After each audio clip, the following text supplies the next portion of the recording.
नमस्कार मित्रांनो, पीएम किसान योजनेचा पुढचा हप्ता आता लवकरच येणार असल्याच्या चर्चा सुरू झाल्या आहेत.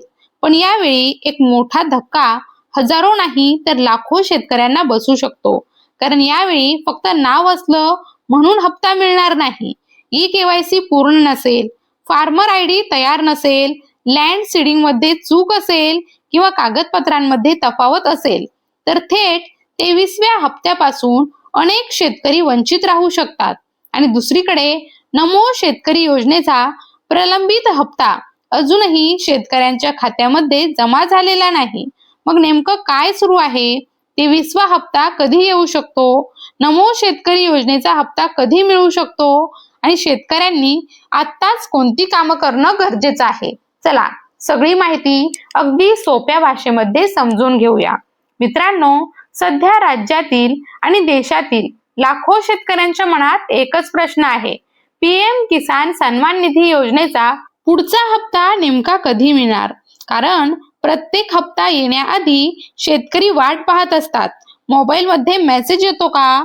बँक खात्यात पैसे जमा झाले का? स्टेटस अपडेट झालं का? याकडे अनेक शेतकरी लक्ष ठेवून असतात. आणि आता 23व्या हप्त्याच्या चर्चांना वेग आला आहे. मित्रांनो, यावेळी केंद्र शासनाच्या माध्यमातून काही महत्त्वाचे निर्देश देण्यात आले आहेत. आणि हे निर्देश अत्यंत महत्त्वाचे मानले जात आहेत. कारण यावेळी हप्ता वितरित करण्याआधी लाभार्थ्यांची मोठ्या प्रमाणावर पडताळणी केली जात आहे. म्हणजे कोण पात्र आहे, कोण अपात्र आहे, कोणाची माहिती अपूर्ण आहे याची तपासणी सुरू आहे. आणि याच कारणामुळे अनेक शेतकरी चिंतेत आहे. मित्रांनो, आपण पाहिलं होतं की पीएम किसान योजनेसाठी ई केवायसी बंधनकारक करण्यात आली होती. अनेक वेळा शासनाच्या माध्यमातून आवाहन देखील करण्यात आलं की शेतकऱ्यांनी लवकरात लवकर आपली केवायसी पूर्ण करावी. कारण केवायसी पूर्ण नसेल तर पुढील हप्ता अडकू शकतो. आता मे महिन्याच्या शेवटपर्यंत मोठ्या प्रमाणावर केवायसी पूर्ण करण्यासाठी सांगितलं जात आहे. विशेषतः फेस ऑथेंटिकेशनच्या माध्यमातून मोबाईल ॲपवरून शेतकऱ्यांनी स्वतःची पडताळणी करण्यास सांगितलं जात आहे. मित्रांनो, या प्रक्रियेमध्ये एक मोठी समस्या समोर आली आहे. ती म्हणजे अनेक लाभार्थी आता हयात नाहीत. म्हणजे ज्यांच्या नावावर खाते सुरू आहे ते शेतकरी मयत झालेले आहेत. अशा परिस्थितीत फेस ऑथेंटिकेशन किंवा केवायसी पूर्ण होणं शक्य नाही.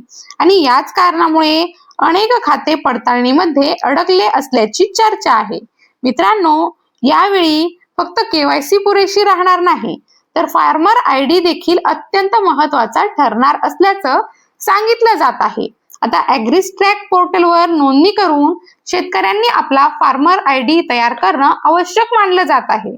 यामध्ये शेतकऱ्यांच्या जमिनीचा डेटा, लँड सीडिंग आणि इतर माहिती जोडली जाते. आणि याच डेटाच्या आधारे पडताळणी केली जाणार असल्याचं सांगितलं जात आहे.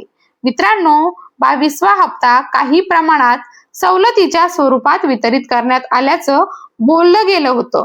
म्हणजे अनेक लाभार्थ्यांची प्रक्रिया पूर्ण नसताना देखील काहींना हप्ता मिळाला. पण आता 23व्या हप्त्याबाबत नियम अधिक कडक होण्याची शक्यता व्यक्त केली जात आहे. विशेषतः फार्मर आयडी आणि केवायसी बाबत. यामुळे ज्यांनी अजूनही प्रक्रिया पूर्ण केली नाही त्यांना अडचण येऊ शकते. मित्रांनो, यावेळी आणखी एक महत्त्वाची तपासणी केली जात असल्याची माहिती समोर येत आहे. ती म्हणजे एका घरामध्ये एकापेक्षा जास्त लाभार्थी आहेत का? कुटुंबात सरकारी कर्मचारी आहे का? किंवा नियमांच्या विरोधात लाभ घेतला जातोय का? अशा बाबींची तपासणी केली जात आहे. आणि नियमांमध्ये बसत नसलेले लाभार्थी अपात्र ठरवले जाऊ शकतात. मित्रांनो, या सर्व प्रक्रियेमध्ये अनेक शेतकरी चुकीच्या कारणांमुळे अडचणीत आले. काहींच्या नावात स्पेलिंगची चुकी, काहींच्या आधार आणि सातबाऱ्यात तफावत, काहींचं लँड सीडिंग मॅच न होणं, अशा छोट्या चुका मोठ्या अडचणी बनल्या. आणि त्यामुळे अनेक पात्र शेतकरी देखील अपात्र यादीत गेले होते. मित्रांनो, मागील हप्त्यामध्ये मोठ्या प्रमाणावर लाभार्थ्यांना पैसे वितरित झाले होते. पण यावेळी तपासणी अधिक कडक होत असल्यामुळे अपात्र लाभार्थ्यांची संख्या वाढण्याची शक्यता व्यक्त केली जात आहे. म्हणूनच शासनाच्या माध्यमातून वारंवार आवाहन केलं जात आहे की उर्वरित शेतकऱ्यांनी तातडीने आपली प्रक्रिया पूर्ण करावी. मित्रांनो, पीएम किसान सोबतच आता राज्यातील शेतकरी नमो शेतकरी योजनेच्या हप्त्याची देखील वाट पाहत आहेत. कारण हा हप्ता आधीच अपेक्षित होता. अनेकांना वाटलं होतं की पीएम किसान सोबतच नमो शेतकरीचा हप्ता देखील जमा होईल, पण तसं झालं नाही. मित्रांनो, नमो शेतकरी योजनेचा हप्ता थांबण्यामागे एक मोठं कारण म्हणजे निधीची अपुरी तरतूद असल्याचं सांगितलं जात आहे. मात्र आता नवीन आर्थिक वर्षामध्ये निधीची तरतूद करण्यात आल्याची माहिती समोर येत आहे. वेगवेगळ्या प्रवर्गांसाठी स्वतंत्र तरतूद करण्यात आली असल्याचं सांगितलं जात आहे. मित्रांनो, सध्या व्यक्त केले जाणाऱ्या शक्यतांनुसार पीएम किसानचा 23वा हप्ता जून महिन्याच्या शेवटपर्यंत किंवा जुलै महिन्याच्या पहिल्या आठवड्यात वितरित केला जाऊ शकतो.